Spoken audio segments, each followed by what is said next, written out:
Okay, here we are. This is lesson 9 of drawing a Ferrari F12, and what I said I was going to try and do today was to finish the left side of the car so that we can start on the wheels and tires tomorrow.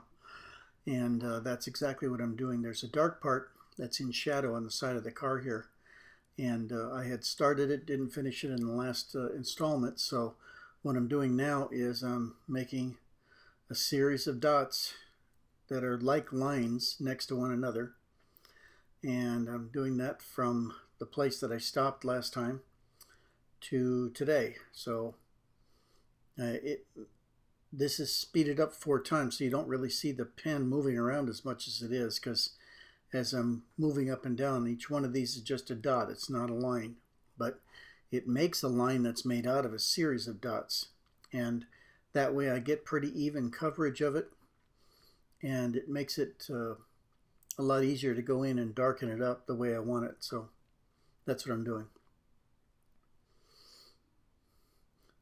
If you saw this in real speed, though, the pen's actually jumping up and down like a sewing machine needle or something. So,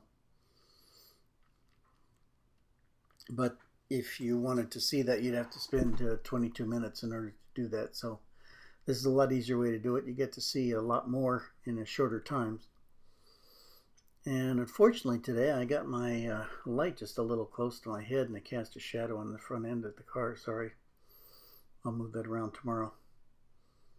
It happened partway through, so I didn't see it when I first started. Okay, there, as you can see, we're getting pretty close. I'm getting toward the end of the driver's door, and then from there it's a short jaunt up the flank behind the door. And again, the way I do this, you can see those look like a set of vertical lines, but they're lines made out of dots. And when I put those really close together, then it gives me a very even basis for starting. If I were to try and do a real dark one like this all by itself with just a dot randomly spread around and jump from one place to another, then it makes it very hard to get a uniform kind of color. When I want to do dark, I always try to do this because it gives me a really good start. Now, as soon as I've done that, then I can go back in and I can go at any other angle and cover the lighter spots that are between the lines, and that works out just great. It's fast and easy to do. You can get a lot of coverage that way and see how dark you actually want it. So that is my favorite approach for doing either large or very dark areas.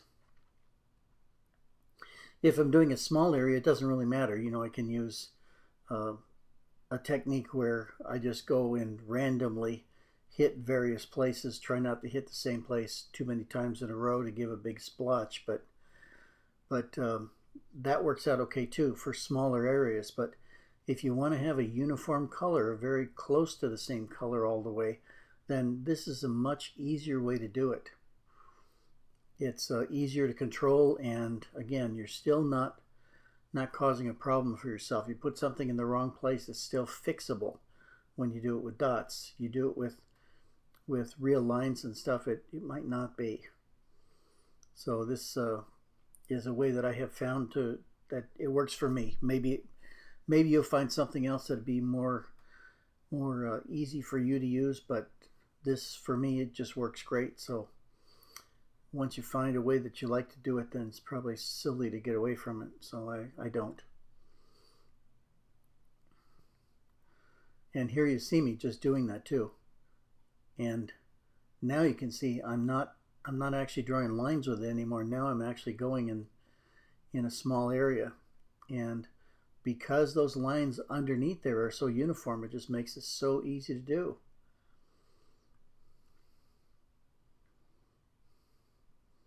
And if you think about this, you know, that's a large section and a large swath of the body that I'm doing, and it's not taking me much time at all. Again, it's 4 times as long as you see here, but that whole side is probably only, 7 or 8 minutes. So that isn't that long a time.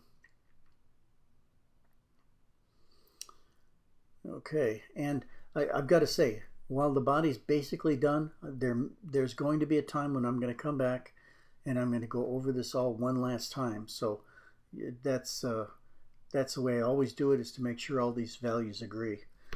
Okay, getting down toward the end of it for today. I hope to see you back tomorrow. We're going to start on the wheels and tires and make this look like a car. That's it. Thanks.